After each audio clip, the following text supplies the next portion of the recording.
Assalamualaikum warahmatullahi wabarakatuh. Hai, saya perwakilan dari kelompok 2 pada tugas besar pengenalan teknik telekomunikasi. Di sini, kami akan membahas tentang perkembangan teknologi wireless. Sebelumnya, saya akan memperkenalkan anggota kelompok 2. Yang pertama ada Renaldi Ihsanul, asal Medan selaku ketua. Kemudian, ada saya sendiri, Wirdatul Hasna, asal Tangerang Selatan sebagai editor. Selanjutnya, ada Zaid Muhammad dari Cimahi selaku editor, dan yang terakhir ada Gifaril Kita Bekti asal Samarinda juga selaku editor. Sebelum mengetahui lebih dalam tentang teknologi nirkabel atau wireless, mari kita kembali lihat kilas balik pertama kali teknologi komunikasi diciptakan. Awal mulanya manusia menemukan fenomena listrik statis dengan cara menggosokkan batang besi pada setumpuk wol yang mengakibatkan potongan kertas menempel pada besi.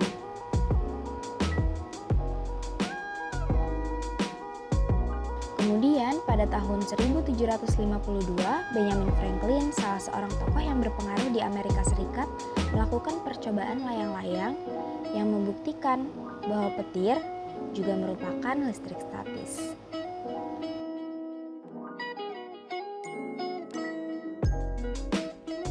Alessandro Volta menunjukkan bahwa listrik dapat disimpan. Pada tahun 1800-an di Paris, Volta mengembangkan baterai listrik. Untuk menghormati prestasi Alessandro Volta, maka volt ditetapkan sebagai satuan arus tegangan. Kemudian Christian Ørsted menunjukkan bahwa di sekitar kawat yang dialiri arus ada medan magnet.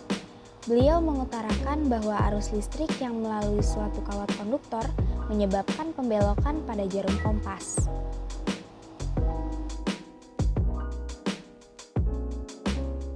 Pada tahun 1830-an, Samuel Finley Breese-Morse mengembangkan teknologi elektrik yang menggunakan kode-kode khusus yang disebut sanding Morse. Selanjutnya, Alexander Graham Bell memanfaatkan prinsip transmisi ini untuk menyempurnakan cara kerja lampu dan juga membuat pesawat terbang. Dan tiba saatnya James Clerk Maxwell berteori bahwa gelombang elektromagnetik merambat di udara. Lalu teori tersebut dibuktikan oleh Heinrich Hertz pada tahun 1888 dengan mendeteksi percikan api pada antena, yang menandakan bahwa teori Maxwell benar terjadi. Guglielmo Marconi, insinyur asal Italia, penemu radio telegraf. Pada tahun 1895, Marconi melakukan pengembangan pada radio telegraf. Awalnya radio telegraf Marconi hanya dapat melakukan transmisi sejauh 1,5 mil. Marconi mencoba beberapa penyesuaian dan bentuk antena, namun hasilnya tetap sama. Hingga akhirnya, Marconi menemukan bahwa jarak transmisi yang lebih jauh dapat dicapai dengan menaikkan antena dan melakukan grounding pada transmitter dan receivernya. Dengan penemuannya, ia berpikir bahwa perangkat ini dapat menjangkau jarak yang lebih jauh dan dapat digunakan untuk komersil atau militer. Ia mencoba mengirim surat pada Kementerian Surat dan Telegraf untuk mendapatkan dana, namun tak ada jawaban. Pada tahun 1896, Marconi pergi ke Inggris dan mendapat dukungan dari William Henry Price yang merupakan Chief Electrical Engineer dari British Post Office. Ia pun melakukan penelitian di sana. Pada Maret 1897, Marconi berhasil mendemonstrasikan pengiriman kode Morse sejauh 6 km yang bertempat di Salisbury Plain. Pada Mei 1897, Marconi melakukan demonstrasi komunikasi nirkabel lintas laut untuk pertama kalinya antara Flatholm Island menuju Livernock Point. Demonstrasi terus berlanjut, dan Marconi mulai mendapat perhatian internasional dan berhasil mengkomersilkan komunikasi nirkabel jarak jauh. Pada awal abad 20, Marconi mulai melakukan penelitian untuk membuat transmisi nirkabel lintas Atlantik, dan pada 12 Desember 1901, dengan menggunakan antena kite support 150 meter, ia mengumumkan bahwa telah berhasil mengirimkan sinyal dari stasiun bertegangan tinggi di Poldhu Cornwall menuju Signal Hill di Saint John, Newfoundland yang berjarak 3.500 km.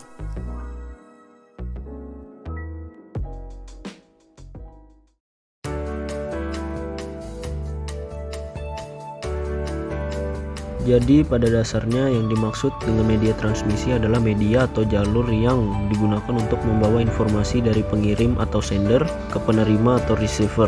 Setiap perangkat elektronik yang difungsikan sebagai alat komunikasi memiliki media transmisi yang berbeda-beda. Telegraf merupakan sebuah mesin atau alat yang menggunakan teknologi telegrafi untuk mengirim dan menerima pesan dari jarak jauh, biasanya menggunakan Morse sebagai kode komunikasi. Kata telegraf yang sering didengar saat ini secara umum merupakan telegraf elektrik.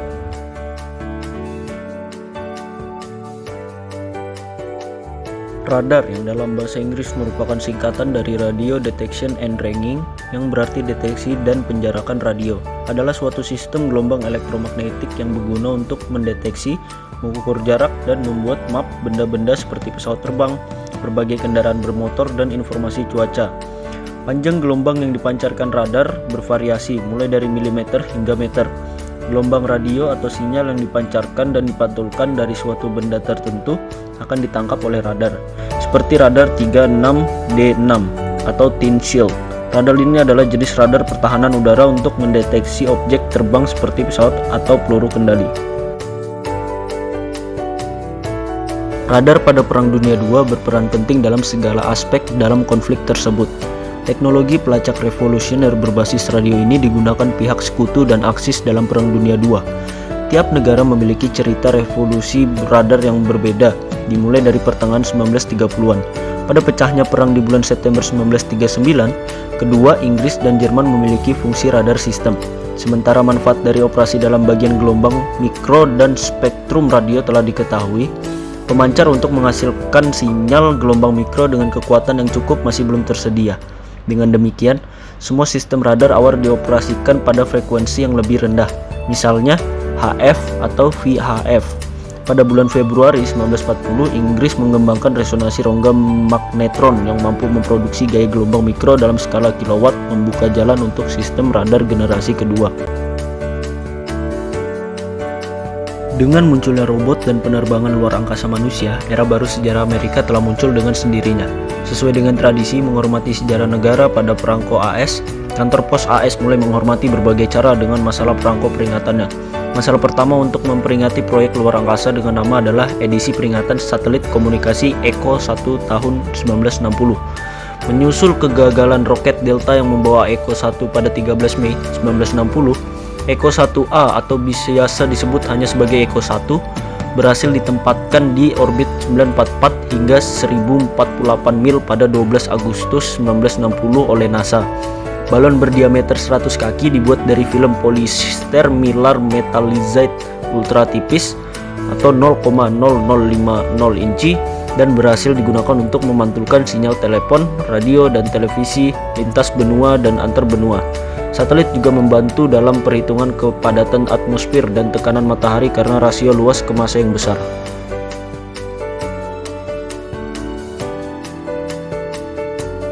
Satelit komunikasi adalah satelit buatan yang merelay dan memperkuat sinyal telekomunikasi radio melalui transponder. Itu menciptakan saluran komunikasi antara pemancar sumber dan penerima di lokasi berbeda di bumi. Satelit komunikasi digunakan untuk aplikasi televisi, telepon, radio, internet, dan militer. Ada sekitar 2000 satelit komunikasi di orbit bumi yang digunakan oleh organisasi swasta dan pemerintah. Banyak yang berada di orbit geostasioner 22.236 mil atau 35.785 km di atas ekuator, sehingga satelit tampak dalam diam pada titik yang sama di langit, sehingga antena parabola stasiun bumi dapat diarahkan secara permanen ke tempat itu dan tidak harus pindah untuk melacaknya. Pusat satelit Orion komunikasi frekuensi sangat tinggi yang canggih menyampaikan komunikasi yang aman untuk Amerika Serikat dan negara sekutu lainnya.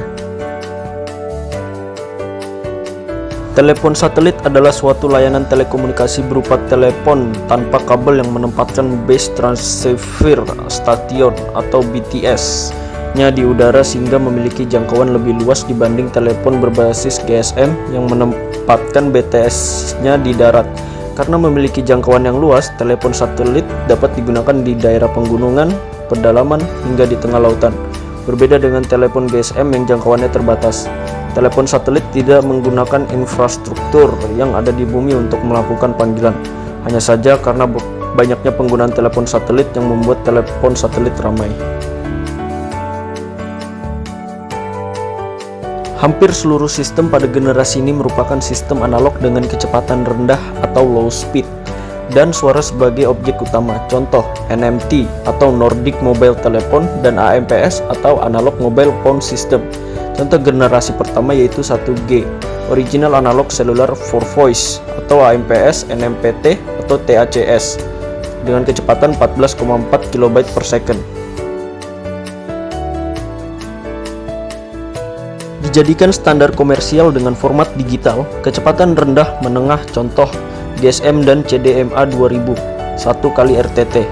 Antara generasi kedua dan generasi ketiga sering disisipkan generasi 2,5 yaitu digital kecepatan menengah hingga 150 KB per second. Teknologi yang masuk kategori 2,5G adalah layanan berbasis data seperti GPRS atau General Packet Radio Service dan EDGE atau Ancient Data Rate for GSM Evolution.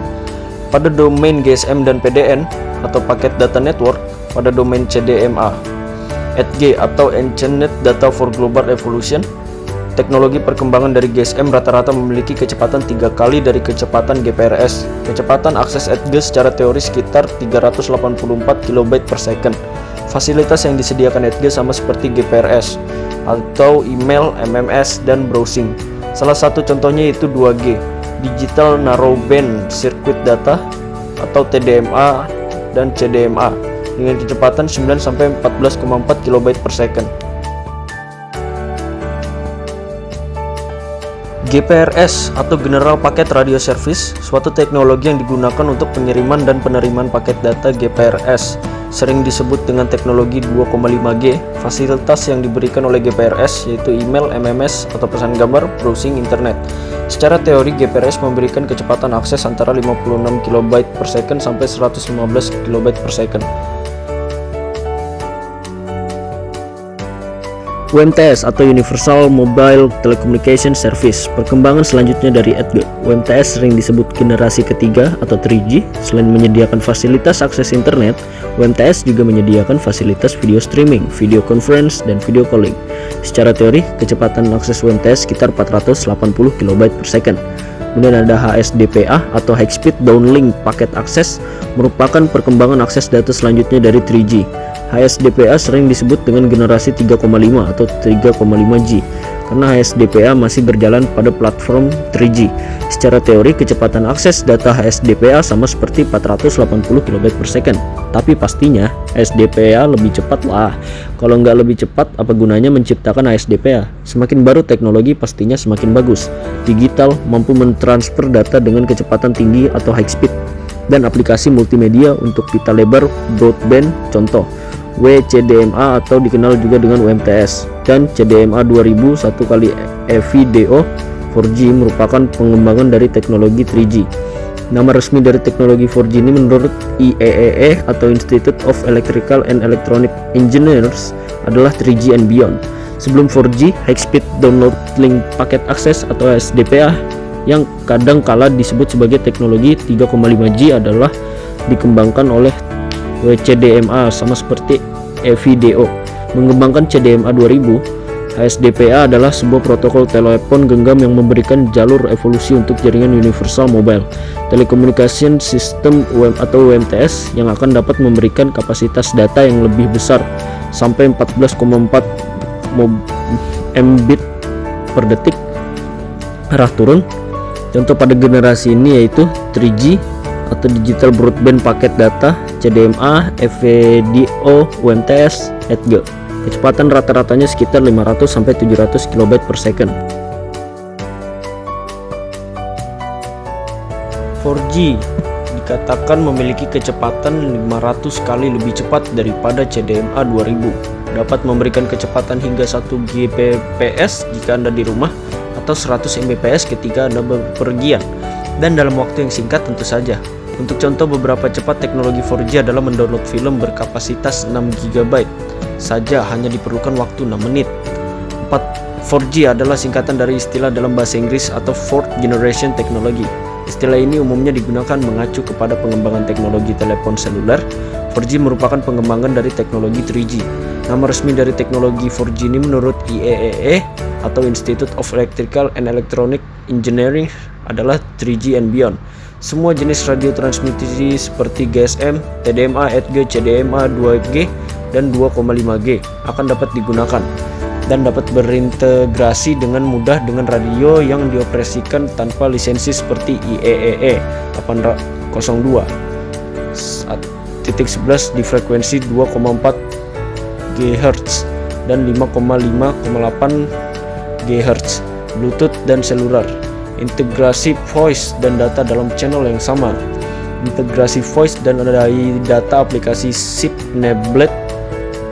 Contoh generasi 4 yaitu 4G, digital broadband, paket data all IP yaitu Wi-Fi, WiMAX dan LTE. 5G atau jaringan seluler generasi kelima atau 5 generasi near cable system adalah nama yang digunakan dalam beberapa makalah penelitian dan proyek-proyek untuk menunjukkan fase utama berikutnya dari standar telekomunikasi seluler melebihi standar 4G atau IMT Advanced Effective sejak 2011. Saat ini 5G bukan istilah resmi digunakan untuk spesifikasi tertentu atau dokumen resmi belum diumumkan oleh perusahaan telekomunikasi atau badan berstandardisasi seperti 3GPP, WiMAX Forum atau ITUR. Rilis standar baru di luar 4G sedang berlangsung oleh badan standarisasi, tetapi saat ini tidak dianggap sebagai generasi ponsel baru, tapi di bawah payung 4G. Contoh generasi kelima yaitu 5G, gigabit per second in a few years, melebihi dari 1 gigabit per second.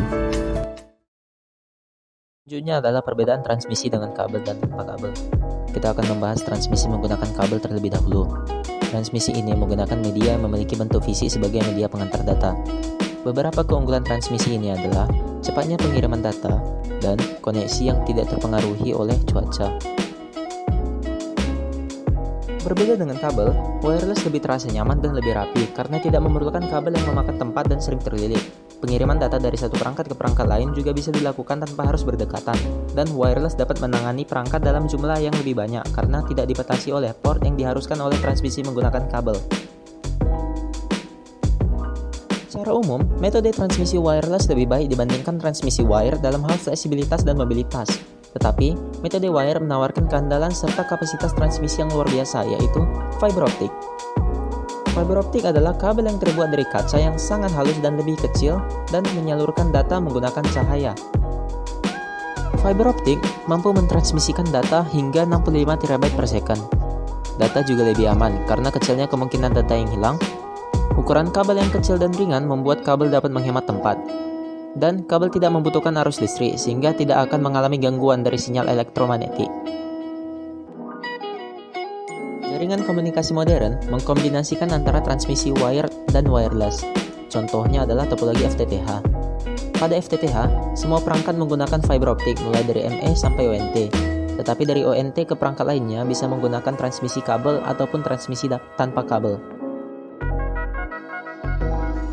Jaringan komunikasi seperti inilah yang digunakan pada masa ini.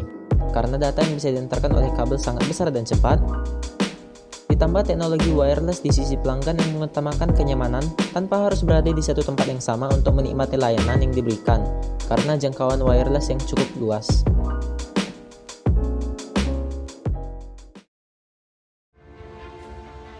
Dan begitulah penjelasan kami tentang perkembangan teknologi wireless saat ini. Kami ucapkan terima kasih yang sebesar-besarnya kepada Bapak Ishak Ginting, selaku dosen pengampu mata kuliah pengenalan teknik telekomunikasi, serta kepada semua anggota yang terlibat. Sampai jumpa lagi pada penugasan selanjutnya. Wassalamualaikum warahmatullahi wabarakatuh.